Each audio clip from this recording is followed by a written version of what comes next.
at magbabahagi ng salita ng Diyos. At bago po natin tawagin ang ating preacher, atin po munang basahin ang ating gospel for today. At yan po ay babasahin ng ating kapatid na si Sister Jaja. Nanyayahan ko po na tayo po ay tumayo, mga kapatid, para po sa ating pagbasa. Amen. Ang mabuting balita ng Panginoon ayon kay San Mateo, Kabanata 8, talata 23 hanggang 27. Noong panahong iyon, sumakay si Jesus sa bangka kasama ang kanyang mga alagad. Bumugso sa lawang isang malakas na unos at halos matabunan ng mga alon ang bangka. Ngunit natutulog noon si Jesus. Kaya't nilapitan siya ng mga alagad at ginising. Panginoon, tulungan ninyo kami, sabi nila. Lulubog tayo. At sinabi niya sa kanila, ano't kayo'y natatakot? Napakaliit naman ng pananalig ninyo.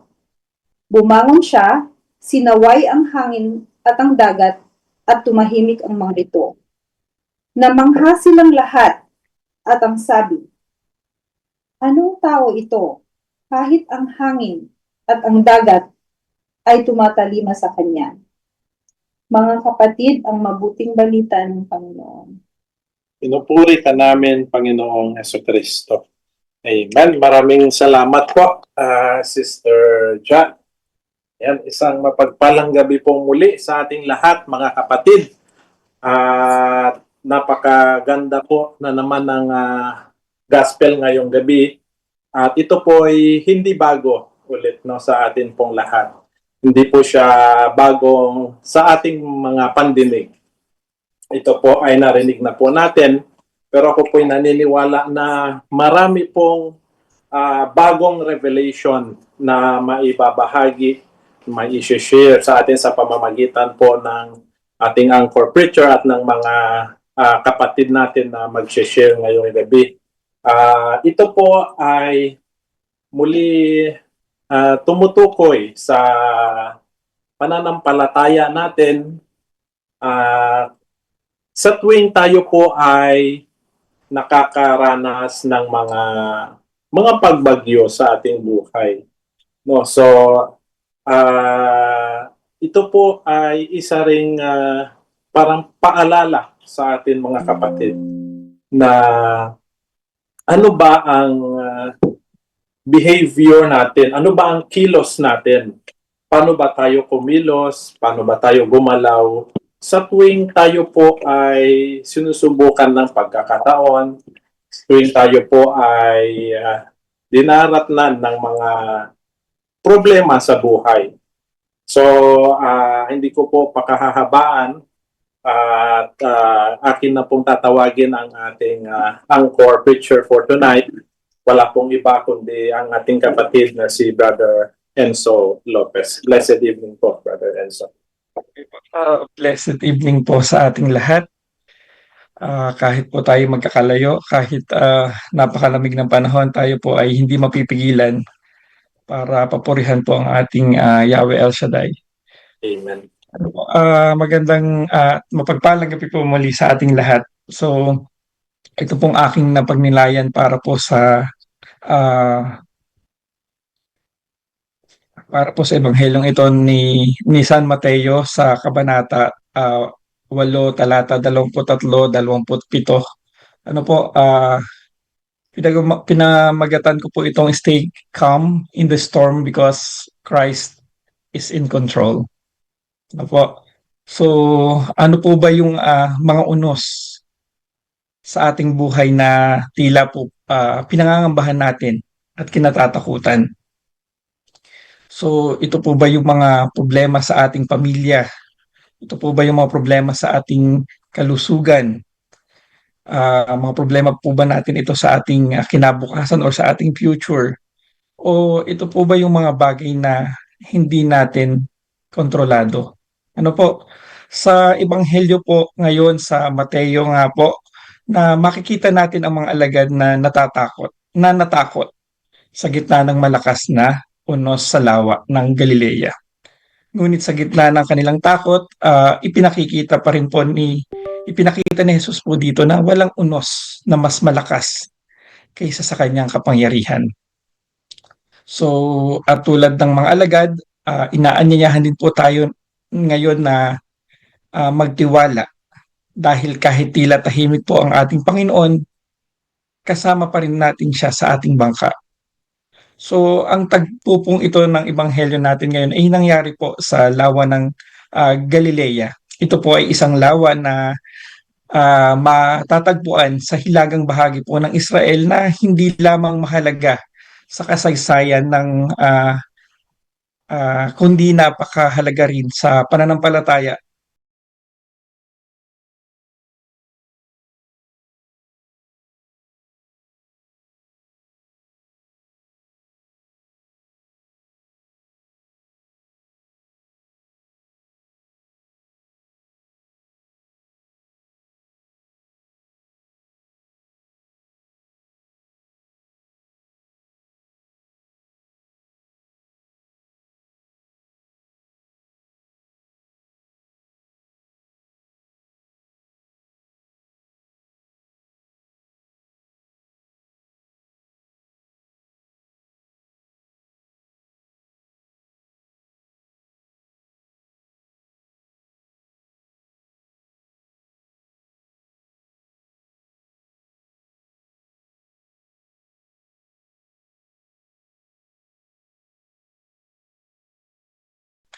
O kasama sa paglalakbay, siya po yung Panginoon na makapangyarihan na kahit po sa hangin man o sa dagat.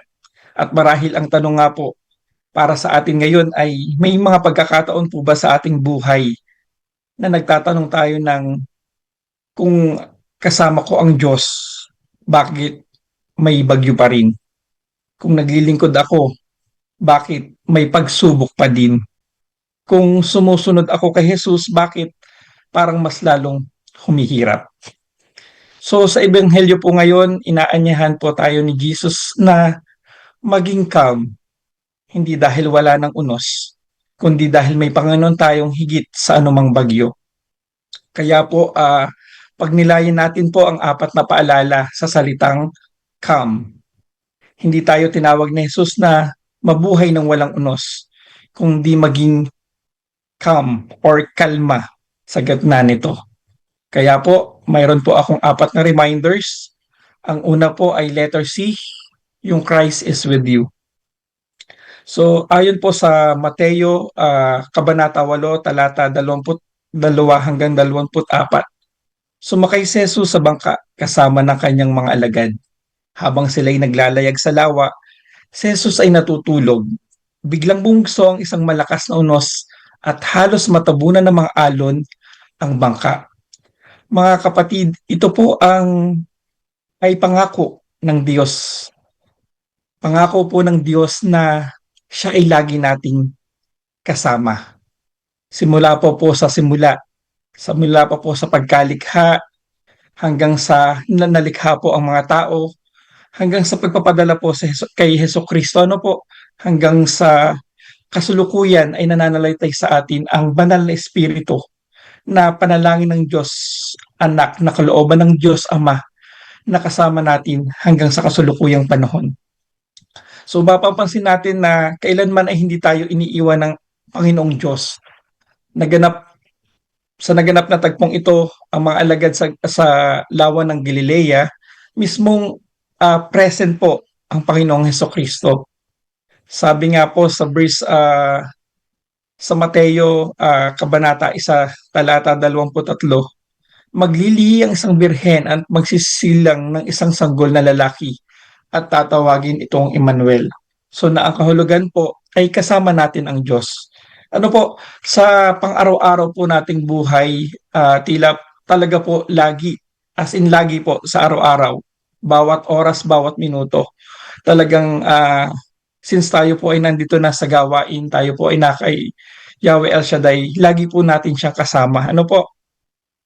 So, ayon din po sa Isaiah Kabanata 43 at talata 2, kapag dumaan ka sa malalim na tubig, sasamahan kita. Tumawid ka man sa ilog, hindi ka malulunod. Dumaan ka man sa apoy, hindi ka masusunog. Hindi ka matutupok. So meaning po mga kapatid, ang Panginoong Diyos ay present sa lahat ng sitwasyon ng ating buhay. Hindi lamang po sa ating kasiyahan, hindi lamang po sa lahat ng ating tagumpay, kung hindi kasama natin siya sa lahat po ng oras sa gitna ng ating unos at kung ano man pong problema na dumadating sa ating buhay. Hindi po sinabi ng Diyos na magiging madali ang buhay o wala ng unos. Pero nangako siya na hindi tayo niya iiwan. So kaya kapag dumaraan po tayo sa malalalim na tubig o matinding pagsubok, hindi tayo sa malalim na tubig o matinding pagsubok, hindi tayo naglalakad ng mag-isa. Lagi po nating kasama ang ating Panginoon. Kaya ang iiwan ko pong tanong,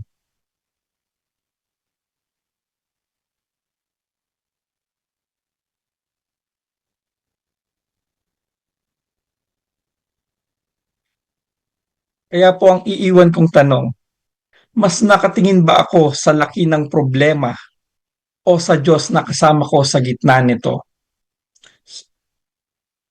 Ito po yung para sa letter C. And ngayon po, dako tayo sa letter A.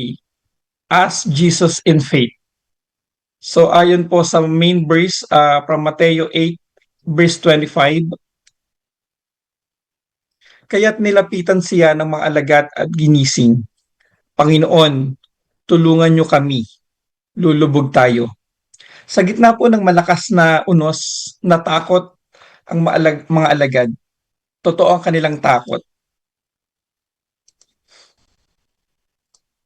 Nakikita nila ang alon. Nararamdaman nila ang hangin at iniisip nila na baka hindi sila makaligtas. Pero sa gitna ng kanilang takot, may isang tamang bagay silang ginawa. Ito po yung paglapit nila kay Jesus. Hindi po sila tumalon sa bangka or palabas ng bangka.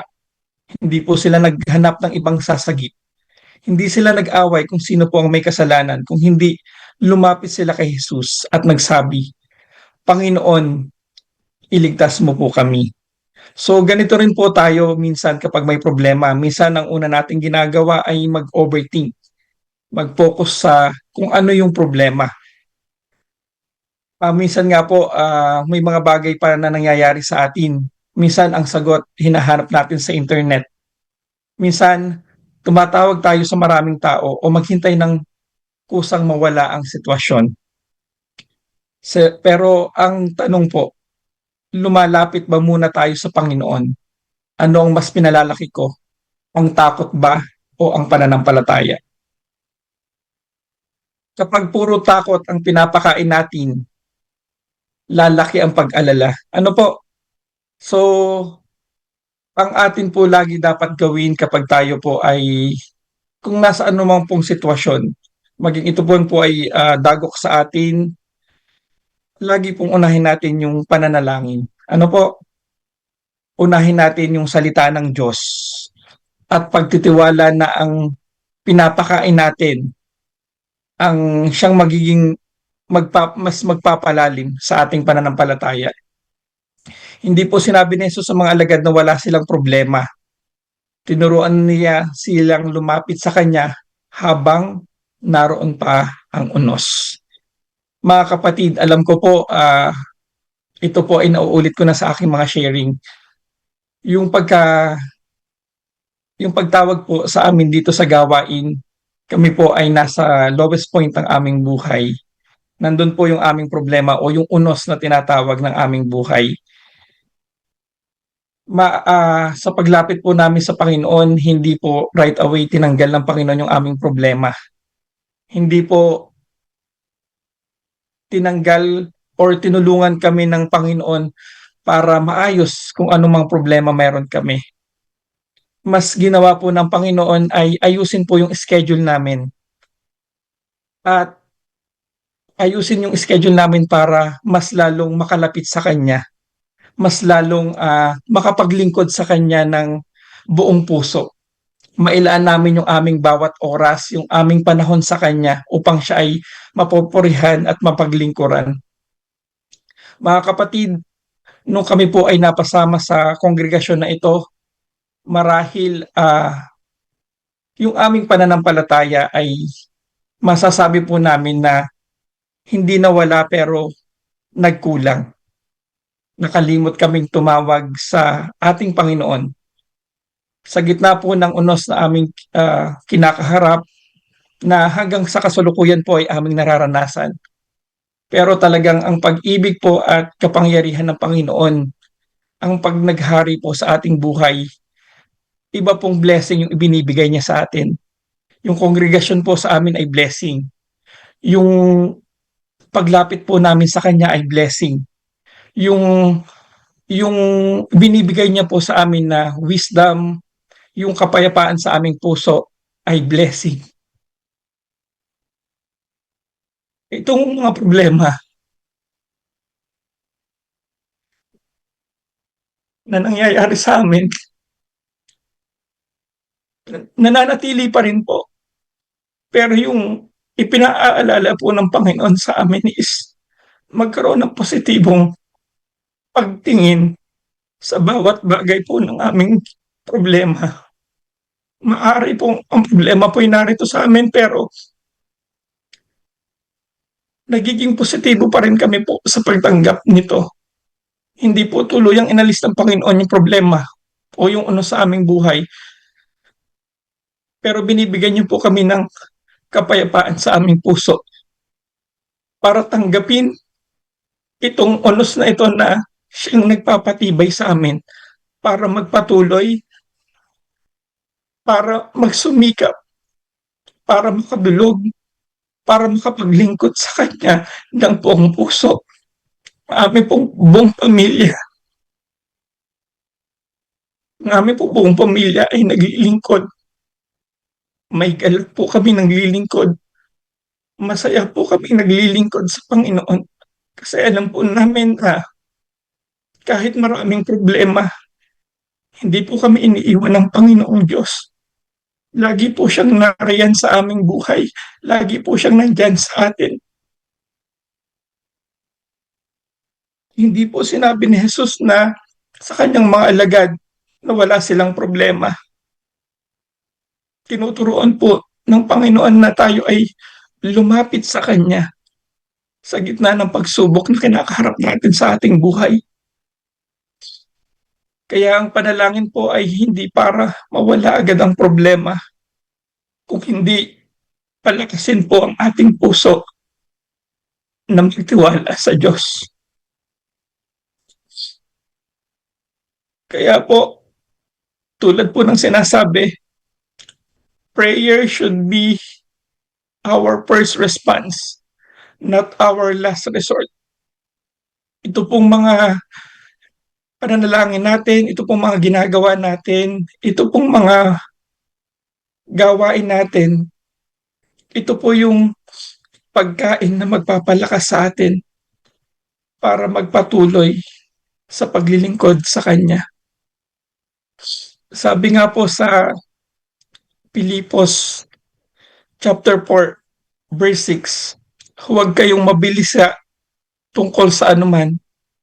Sa halip, idulog ninyo sa Diyos ang inyong mga kahilingan sa pamamagitan ng panalangin. Kaya po mga kapatid, yung prayer po ay napaka-importante. Simula po sa pagmulat pa lang ng ating mga mata. Let's pray po. Pasasalamat sa Kanya na mayroon na naman po tayong panibagong pag-asa. Prayer po is the powerful tool po sa lahat ng bagay. Kaya po ang tanong na iiwan ko, kapag may unos ba sa buhay ko, sino ang una kong tinatakbuhan? Ang mundo ba o si Jesus? Ano ang mas pinapakain ko araw-araw? Yung takot ko ba o yung faith? Kaya po dito mas matututo tayong maniwala at magtiwala. Kaya po dadako po tayo na Sa letter L po, learn to trust. Sabi po sa Mateo chapter 8 verse 26, at sinabi niya sa kanila, ano't kayo'y natatakot? Napakaliit naman ng pananalig ninyo. Bago pinatigil ni Jesus ang unos, hindi niya muna kinausap ang hangin o ang alon. Unan niyang kinausap ang pananampalataya ng kanyang mga alagad. Mga kapatid, napagtanto po namin, pagtanto ko po, na yung paglapit namin sa Panginoon, doon po na-test kung gaano po kalalim ang aming pananampalataya. Kaya po siguro mas nag-focus kami sa problema. Kaya po mas nag-focus kami sa mga solusyon na maaari naming gawin para malutas yung aming problema. Hindi po namin naisama ang presensya ng Panginoon. Nawala po yung aming pagtitiwala. Nawala po yung aming paniniwala na may isang makapangyarihang Diyos na kayang magpabago ng sitwasyon, na sa kabila ng lahat, laging nandyan. Ang kailangan natin ay matuto tayong maniwala at magtiwala sa kanyang kakayahan. Bago mabago ang sitwasyon natin, gusto kong ayusin muna ang tiwala ninyo. Ito po yung mensahe para po sa verse 26. Bago mabago ang sitwasyon ninyo, gusto kong ayusin muna ang tiwala ninyo. So, nung pagkabalik po namin dito sa kanitong klase ng gawain, dito po nanumbalik yung aming pananampalataya. Maaari nga pong hindi nawala, pero nagkulang. Dahil po sa pananampalataya, hindi ang pinakamahalaga ay kung gaano ito kalaki. Kung hindi, ang pinaka-importante po ay kung saan ito nakakapit. Isipin po natin yung anchor ng barko. Sample lang po. Kapag may bagyo sa dagat, hindi nawawala ang alon. Hindi po tumitigil ang hangin. Pero nananatili po ang barko sa posisyon nito dahil ang anchor ay nakakapit ng matibay sa ilalim ng dagat. Hindi po ang lakas ng barko ang dahilan kung bakit hindi ito natatangay, kundi ang lalim ng kapit ng anchor. Ganito rin po sa ating buhay pananampalataya. Hindi po laging aalisin ni Lord ang bagyo. Hindi po laging nawawala agad ang problema. Pero kapag ang pananampalataya natin ay nakakapit kay Jesus, hindi basta tayo matitinag. Kaya nga po may kasabihan tayo na na hindi tayo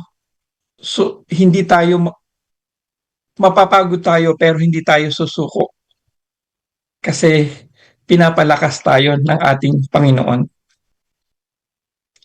Maaaring umalo ng emosyon, maaari pong mahirapan tayo, maaari hindi agad magbago ang sitwasyon, pero hindi tayo lulubog. At kung titingnan natin ang sarili nating karanasan, may mga unos din tayong dinadaanan. Hindi agad inalis ni Lord ang problema, pero habang patuloy tayong lumalapit at naglilingkod sa Kanya, may napapansin po tayo hindi man agad po nagbago ang sitwasyon, binabago niya po ang ating puso. Binigyan niya tayo ng karunungan. Tinuruan niya tayong makita ang mabuti sa gitna ng ating mga hirap. At unti-unti, ang dating unos po ay napapalitan ng kapayapaan sa puso. Hindi dahil nawala lahat ng problema, kung hindi dahil natututunan nating magtiwala. Sabi nga po sa Hebreo 6, verse 19, ang pag-asang ito ang nagsisilbing matatag at matibay na angkla ng ating buhay. At gaya rin po sa Kawikaan chapter 3 verse 5, magtiwala ka sa Panginoon ng buong puso at huwag manalig sa sarili mong karunungan. Kaya ang tanong po na iiwan ko, magtitiwala ba ako sa Diyos kahit nandyan ang problema? Saan ba nakakapit ang pananampalataya ko? Sa problema po o sa sitwasyon o sa Panginoong Hesus. At kapag natutunan nating magtiwala kahit may unos pa, doon natin mas makikita ang susunod na paalala. Hindi lamang hindi lang nakasama natin si Jesus, kundi mamamanghan tayo sa kanyang kapangyarihan. Sinabi niya sa kanila, ano pat kayo'y natatakot, napakalit naman ng pananalig ninyo. Bumangon siya, sinaway ang hangin,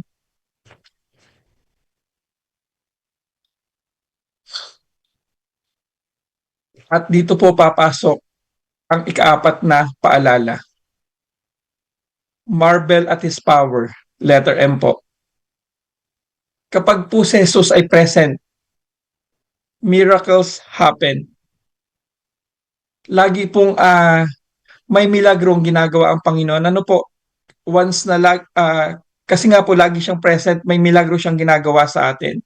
Sabi nga po sa Mateo 8, chapter 26-27, yung last part po ng verse 26 and whole part po ng 27, bumangon siya, pinatigil ang hangin at ang mga alon, bumuti ang panahon, namangha silang lahat at sinabi, ano kayang uri ng tao ito? Maging ang hangin at lawa ay sumusunod sa kanya. Talagang yung kapangyarihan po ng Panginoon ay napaka-marvelous, extraordinary. Ano po, walang makakapantay. Kahit po lahat ng Marvel heroes magsama-sama, I think wala pong makakapantay sa ating Panginoon. So sinaway niya po ang hangin at dagat, nagkaroon ng malaking katahimikan. Nang sandaling iyon, pinakita po ni Jesus ang kanyang kapangyarihan ay higit pa sa anumang unos. Ngayon, nasa panahon tayo ng mabilis na technology, AI, smart devices, instant updates, at halos lahat ng mga sagot sa isang click. Kahit pagsamasamahin pa ang pinakamalalakas na superheroes, pinakamabilis na processors, at pinakamabagong technology, may bagay pa rin na hindi nila kayang kontrolin. Ang bagyo, ang takot, kapayapaan ng puso, at direksyon ng buhay. Pero si Jesus, hindi niya kailangan ng app, hindi niya kailangan ng signal, hindi niya kailangan ng maraming proseso. Hindi hey Siri, hindi hey Google, stop the storm. Minsan, ang makabagong technology ay may hangganan, may limitasyon. Ito'y nakakamangha lamang. Oo, pero kay Hesukristo, isang salita lamang at tumigil ang bagyo. Hindi dahil sa lakas ng boses ng Panginoon, kung hindi dahil sa kanyang divine authority. At ito po ang paalala sa atin. Ang Diyos na may kapangyarihan sa hangin at dagat ay siya rin ang may kapangyarihan sa unos ng ating buhay. Kaya nga po sabi sa awit chapter 46 verse 10, tumigil kayo at kilalanin ninyo ako ang Diyos. At gaya rin po sa Lucas chapter 18 verse 27, ang hindi kayang gawin ng tao ay kayang gawin ng Diyos. Kung kayang patahimikan ni Jesus ang dagat, kaya rin niyang patahimikin ang iyong takot, pag-alala at kaguluhan. Maaaring hindi agad mawala ang sitwasyon, pero kayang baguhin ni Jesus ang ating pananaw at punuin tayo ng kapayapaan. Kaya ang tanong, kapag may unos sa buhay, mas namamangha ba tayo sa kakayahan ng mundo o sa kapangyarihan ng Diyos? Mga kapatid, ang tanong ngayong gabi ay hindi may bagyo ba sa buhay? Dahil sigurado darating at darating ang unos. May pabugso-bugsong unos. May mga araw po na mapapagod tayo. May mga panahong matatakot tayo. May mga sitwasyong hindi natin kontrolado. Pero ang mas mahalagang tanong, sino ang kasama mo sa bangka? Sa Ebanghelyo po ngayon, hindi inalis ni Jesus ang posibilidad ng bagyo. Pero ipinakita niya na walang bagyo ang mas makapangyarihan kaysa sa kanyang presensya.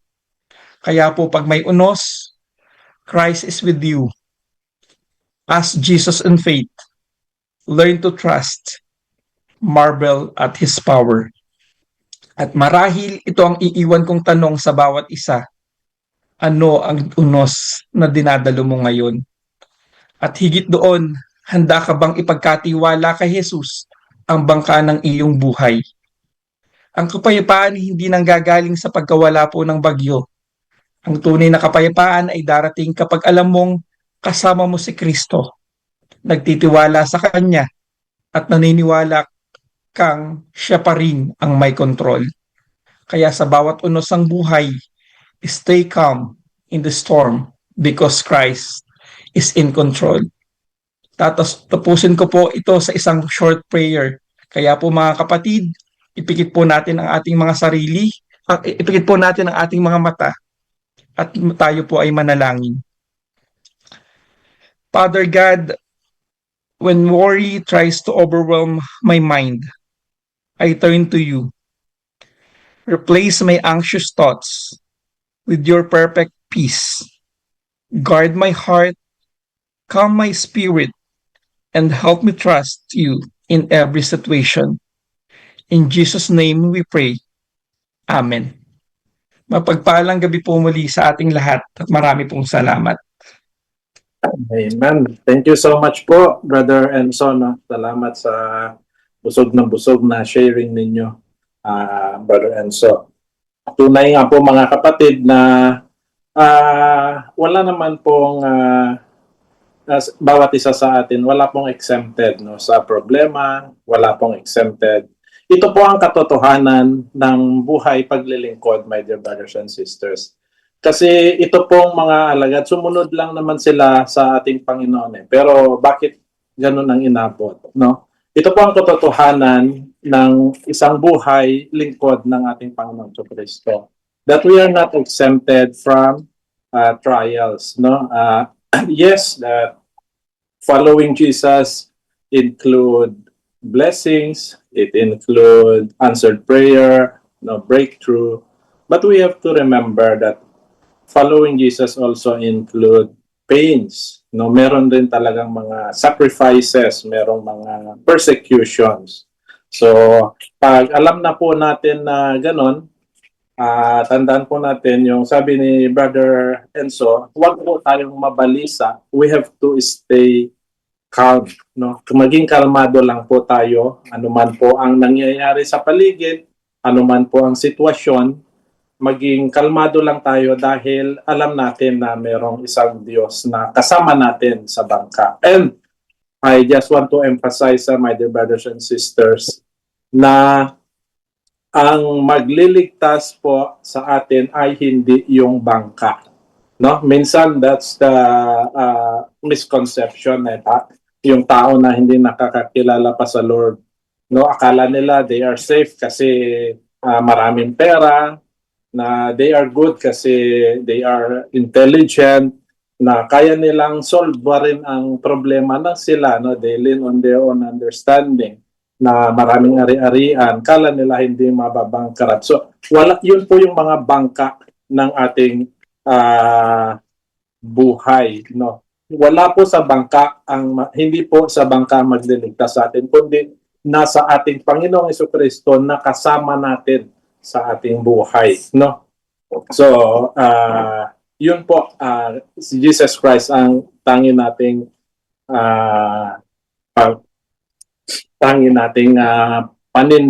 panindigan ang ating pananampalataya sa Kanya. Thank you po, Brother Enzo. Maraming salamat po sa paalala na maging kalmado lagi sa kabila ng mga unos sa ating buhay. Sige po, atin pong tawagin ang ating kapatid na si Sister Ate Donna, if kung ready na po kayo, Ate. Hello po. Hello po, pagpalang gabi po, Sister Donna. Need po ba i-turn yung okay lang ganito po? Ano po yun, sis? Naririnig po ako. Apo. Ayun po.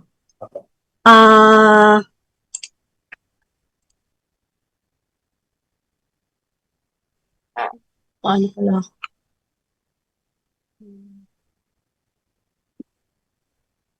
So, Isang mapagpalang gabi po sa ating lahat, mga brothers and sisters. Good evening, Yahweh Al Shaddai.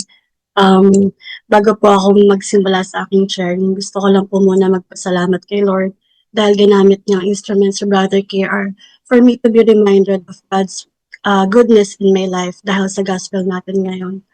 Um, um, Habang nagdinilay ako sa gospel, may isang realization na tumimo sa akin. Akala ko ang himala sa kwentong ito ay ang paghupa ng bagyo. Pero narealize ko, hindi lang pala dagat ang gustong patahimikin ni Jesus. Gusto rin niyang patahimikin ang puso ng kanyang mga alagad. Bago pa niya sinaway ang hangin, una niyang sinabi, "Bakit kayo natatakot? Napakaliit naman ng inyong pananampalataya." Parang sinabi niya na, "Anak, bago ko baguhin ang sitwasyon mo, hayaan mo munang baguhin ko ang puso mo." Dito ko naunawaan na ang tunay na himala sa gospel ay hindi lang sa pagbabago ng panahon, kundi sa transformation ng puso, pagmula sa takot patungo sa pagtitiwala. Marami sa ating ang may pinagdadaanan na hindi nakikita ng ibang tao. May mga lumalaban sa anxiety, may dumaraan sa depression, may mga nabubuhay sa fear of failure, fear of rejection, or fear of the future. At minsan, kahit nakangiti tayo sa labas, may bagyo pala sa loob natin. Pero ang gospel ngayong gabi ay nagpapaalala sa atin na hindi gusto ng Panginoon na mamuhay tayo sa takot. Hindi niya gustong mag-alala tayo o mabagabag.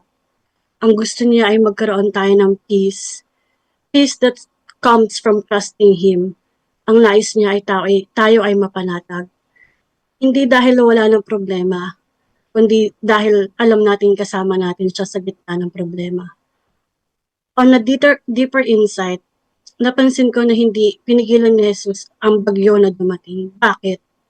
Siguro dahil sa mga bagay na patuloy nating nakikilala ang Panginoon kapag dumaran tayo sa mga pagsubok. Kadalasan iniisip natin na ang pinakamalaking himala ay kapag inalis na ng Diyos ang problema. Pero baka mas malaking himala ay kapag binago niya ang puso natin habang dumaraan tayo sa problema. Ating gospel, the storm did not change Jesus, but the storm changed the disciples. At iyon din ang nais gawin sa atin ng Panginoon. Hindi para sirain tayo, kundi para palalimin ang ating pananampalataya. Hayaan niyo pong i-relate ko sa isang verse sa Bible mula sa Isaiah chapter 43 verse 2. Sinabi ng Panginoon, kapag dumaan ka sa malalim na tubig, sasamahan kita. Hindi niya sinabing hindi ka nadadaan sa bagyo. Ang sabi niya, sasamahan kita. There is an assurance that He will be there for us. Di po ba alam natin yung kantang Through It All? Isa to sa paborito kong worship song. May linya doon na sabi, "You never let me go through it all." Hindi niya pinangakong magiging madali, but pinangako niya at in-assure niya, there is an assurance that He will be there for me for the rest of my life. Kaya para sa akin, kapag dumarating ang mga panahon na natakot ako, nag-aalala, and there's an uncertainty na talaga namang nakakatakot, gusto ko pa rin piliing alalahanin ang gospel na ito. Nasabi kong, hindi ako mabubuhay sa fear. Hindi ako magiging alipin ng anxiety. Bagkus tinawag ako ni Jesus para magtiwala. To be calm, to surrender, to believe that even life gets out of control. He is the Almighty God who is in control. Sa huli natutunan ko na ang tunay na kapayapaan ay hindi nanggagaling sa buhay na walang bagyo. Ang tunay na kapayapaan ay nanggagaling sa katiyakang kasama natin sa Jesus sa bawat bagyo. Don't let our fear control our heart. Let faith transform it. Because the same Jesus who calmed the sea in this gospel is the same Jesus who calmed every anxious heart, every fearful mind, and every wounded soul. At kapag hinahayaan nating baguhin niya ang ating puso, matututunan nating sabihin sa ating mga pinagdaraanan na, "Lord, I may not understand everything that is happening, but I choose to trust you. Because through every season, through every storm, and through it all, you never let me go." To God be the highest glory. Amen. Maraming salamat po, Sister Donna. Napakaganda po. Salamat po sa inyong sharing. Through it all, talagang makaya po nating lagpasan lahat ng mga anumang ah, kakaharapin natin dito sa buhay natin. Kung ang tanong po sa atin, mga kapatid, can we praise God in the midst of sufferings? Of course, ang sagot natin yes. So can we praise God in the midst of trials? Yes pa rin ang ating isasagot. Can we praise God in the midst of persecutions ng sanlibutan ito? Walang katapusang yes, my dear brothers and sisters. Kasi wala po talagang katumbas ang ating pagmamahal at ang pagbibigay puri sa ating Panginoon sa Kristo regardless sa ating mga sitwasyon sa buhay. Sabi din nga sa sa kanta na Still, when the oceans rise and thunders roar, I will soar with you above the storm. Sabi, Father, you are king over the flood. I will be still, no, you're my God. No, bumaha, bumagyo, ano man ba, mga kapatid mangyari. Kasi we cannot avoid. No, this is the reality, my brothers and sisters. We cannot avoid the storm. No, we cannot stop the storm. But we can prepare for the storm. And how? How can we prepare? Yan po yung pamamagitan ng ganitong pakikinig ng salita ng Diyos, pagbabahagi, tayo po ay maging active sa ating relationship sa ating Panginoong Kristo. Yan po tayo magiging matibay. Sabi ni Sister Donna, hindi tayo matatakot, hindi tayo mangangamba, hindi tayo mabubuhay sa anxiety, at ang puso natin na transform, tsak yun, lahat susunod, magiging peaceful ang ating buhay. So thank you so much po, Sister Donna, for sharing tonight. Maraming salamat po. Sige po, tuloy-tuloy po tayo. Mga kapatid, isang mapagpalang gabi po sa ating kapatid from Napier. Blessed evening po, Sister Claire. Hi, good evening po sa lahat. Blessed evening po, sis. Blessed evening po. Yung reflection ko po dun sa gospel natin ngayong gabi, yung labish yung natakot ang mga alagad ng magkaroon ng malakas na bagyo habang si Jesus ay natutulog sa bangka. Tas nag-strike sa akin yung nanatiling payapa si Jesus kahit merong unos at bagyo, kasi parang ang sa akin dun yung pagkasama mo si Jesus, may kapayapaan. Kasi mismo si Jesus, siya ang kapayapaan. Ganon.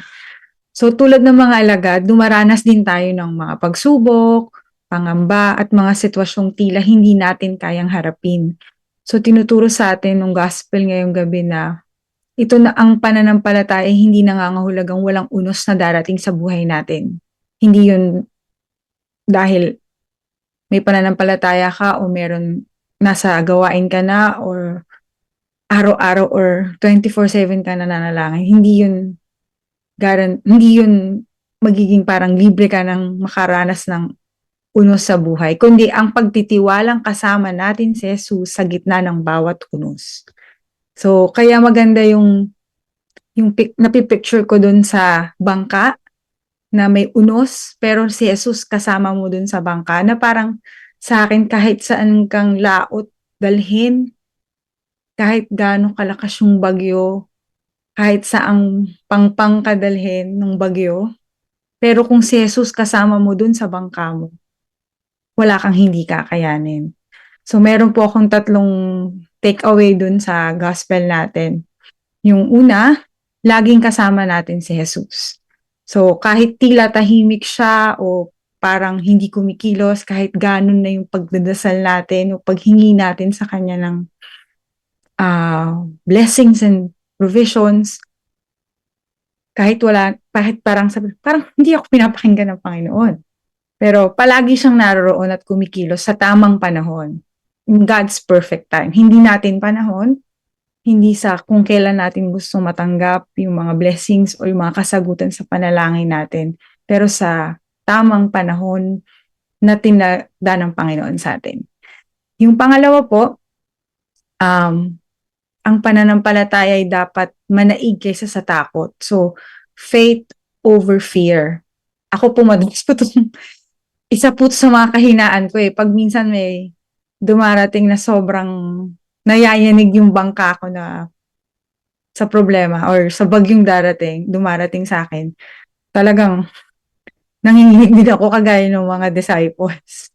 So, yun po, lagi kong sinasabi paulit-ulit sa sarili ko na kahit literal na nanginginig ako sa kalagitnaan ng problema, sinasabi ko talaga, faith over fear, Claire. Faith over fear.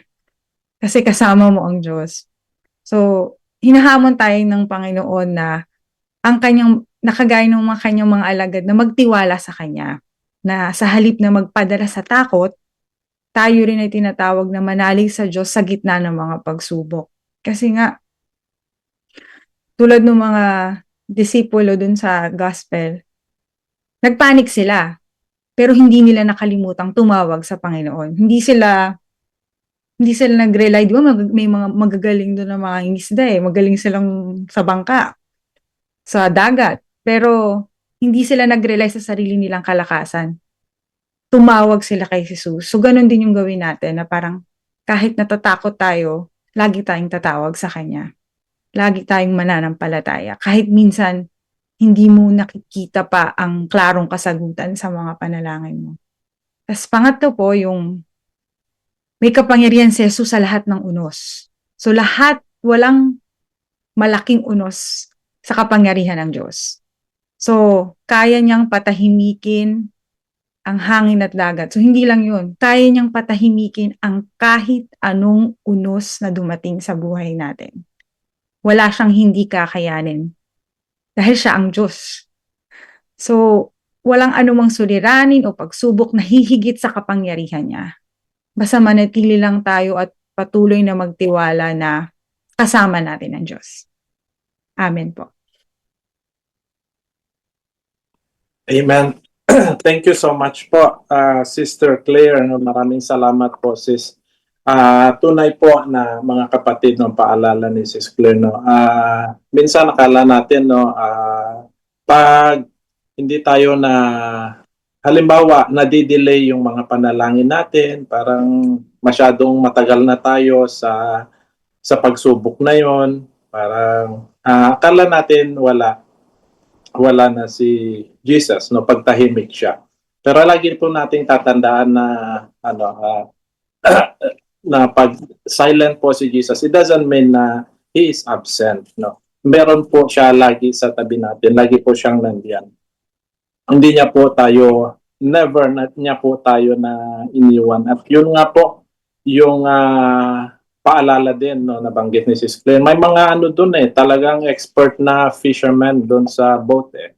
Mga yun, trabaho nila yun eh. Pero dumating sa point na natakot din sila. So, paalala sa atin na gaano man tayo kalakas, gaano man tayo sa tingin natin na fit o matalino o kung ano man ang akala natin na kumbaga asset natin dito sa sanlibutan, never po tayo mga kapatid na masasandal sa mga bagay na yon kasi there will come a time talaga na masusubukan po tayo and wala po tayong ibang pag-asa, wala po tayong ibang lalapitan kundi ang ating Panginoong Jesucristo. So, salamat po, Sister Claire. Thank you so much po for your sharing. Baby Martin, do you have something, baby? Yes, please. Yeah. Okay. Shall we begin? Yes, please, baby. God is good, All the time, and all the time. God is good. Our gospel for tonight is, of course, Matthew 8, verse 23 to 27. You have to trust Jesus and follow him because he is our God. So we have to trust him and have faith in this God's ways. So it means by Matthew made the story because he wanted to trust God. He wanted to be a part of a relationship that is made right above him, which is called heaven. He wants to be like Jesus in his ways. So he created all this story so anything could exist. And the words trust and follow.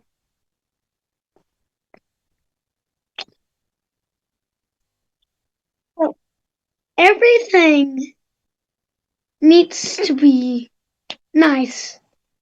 Everyone needs to be nice. You need to trust them if they're saying the real truth, what they have done right or wrong. You have to follow them if they done it. You have to follow them. So we need to follow Jesus. We have two different concepts. Trust your friends and follow your friends. And then trust God and follow Jesus. There's two. And we got a special word. Always put your hope or trust or anything in God. It makes sense. God wants us to do what He wants us to do. All the disciples decided to do that because He is the one that wants people to serve Him, always praise Him, and do the word and the right thing that you're supposed to do. Let's get a little bit of a recap. You have to trust the Jesus because He is always a nice man and wants you to trust Him because He is always right and wants you to do the things that are right, not the wrong. And follow Him. We need to follow Him always because He is the man who is powerful than anything. He made Psalm 91 the strongest prayer. He died for us to forgive our sins. That is. Amen. And He also does anything good to others and wants us to follow. And Man, baby Martin, he's man, but he is also God. all Don't forget about that. He's not just a man, he is God. Jesus is God. Hey, amen. Thank you. Amen. Thank you. Thank you, baby Martin, for your sharing. No? Kung isa-summarize ko po ng mabilis yung sinabi po ni Kuya Martin, my dear brothers and sisters, tatlong P, no, mabilis lang. The first P, positive. Sabi niya, trust God, do the right thing and avoid what is wrong. So always positive, always do the right thing. That's the positive part of it. Trust God and do the right thing. Doon sa positibo lang lagi. First P, be positive. Ano man ang problema, always be positive. Just trust God. Second P, progressive. Sabi ng ating kapatid na si Baby Martin, follow Jesus. No? Following Jesus, my dear brothers and sisters, yung pananampalataya natin, hindi siya overnight, hindi siya mabilis. Ito po ay unti-unting proseso. No? Progressive. Yung ating pananampalataya at yung relationship natin sa ating Panginoon sa Kristo. Lagi ko pong sinasabi na minsan nakala natin parang ang bagal ng progress, maliit yung progress. Lagi ko pong pinapaalala sa bawat isa na small progress is still a progress. No? Kahit isang step lang yan forward, it's still stepping forward. Kaya salamat, Baby Martin, for that reminder sa atin. So, third P is, sabi niya, third P is put, no? P-U-T. sabi ni Baby Martin, always put your hope in Jesus. No? So, first is positive, second is progressive, third P is put. O sabi niya, always put your hope in Jesus. So, hindi sa iba. Because our hope is not on the boat, my dear brothers and sisters. The solution to our problems is not on the boat. It is in Him who is with us in the boat. So, it is in Jesus. Put our hope, put our trust in Jesus because siya po ang makapagbibigay sa atin ng kapayapaan sa ating buhay, pang-solusyon sa lahat ng ating pinagdaraanan. Amen. Salamat po mga kapatid. Unless meron pong siguro gustong magpahabol.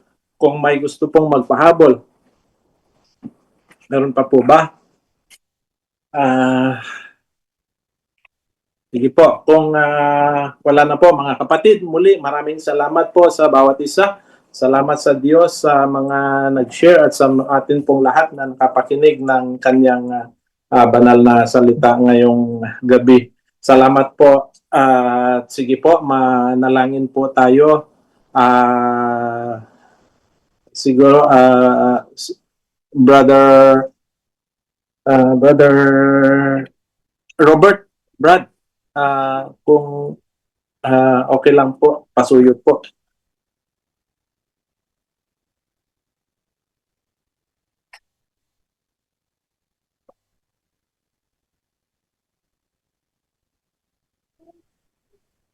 Salamat po. Balang gabi po. Sige po, manalangin po tayo. Amen. Amen. And in the Father, the Son, the Holy Spirit. Amen. Oh, hallelujah, hallelujah. Banal na Diyos, mapagpalang Ama, patuloy ka namin pinapapurihan, pinasasalamatan sa inyong kadakilaan sa aming buhay, O Lord. Salamat, Panginoon, sa oras na pinagkaloob mo sa amin na makapag-aral ulit ng iyong banal na salita, Panginoon. Salamat, Lord, sa mga paalala na hindi po kami dapat